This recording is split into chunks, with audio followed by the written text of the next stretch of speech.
Hello, I'm Mike Huckabee. There's a verse in the Bible that I really love. It's found in the first chapter of Galatians, verse 10.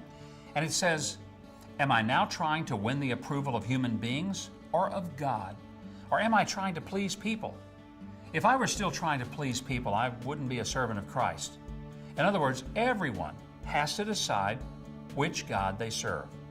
For some people, it's the God of wealth or power or success.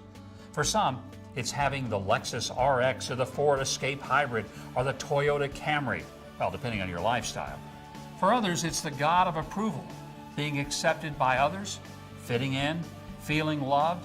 That's an understandable human desire. But none of these motivations should be the primary reason that we do things. Who do we ultimately serve? Well, here's what we all need to realize. We've only got one life on earth, and there's no undo button to hit when we get to the end. We've got to decide now who we're going to serve throughout our lives. Recently, I had the opportunity of taking the podium at the Republican National Convention. Now, my mind was swirling as I looked at that immense audience, and then I knew that they were waiting for me to talk.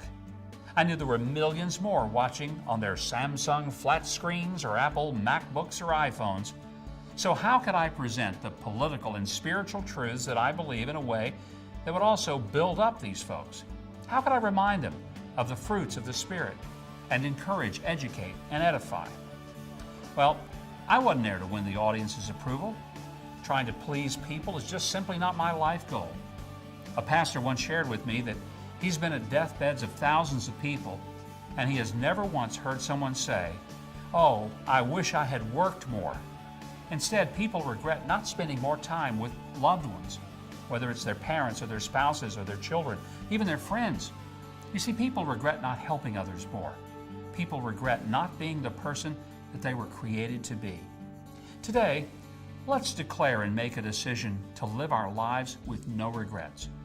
Join with me right now to commit to surrender yourself wholly to God and to who He created you to be. He'll order your steps moment by moment as you listen to it. Now, if we all submit our ways to Him, we will live fulfilled and abundant lives, because that's what He's prepared for us. Oh, one other thought. As you go through your day to day, you're going to see a lot of people trying to be someone they're not.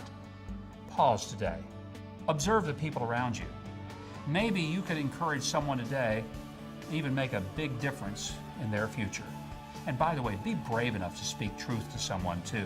Sometimes we have to not be afraid to fall out of somebody else's good grace. That's part of pleasing God, not man. And that's going to lead us to a life with no regrets.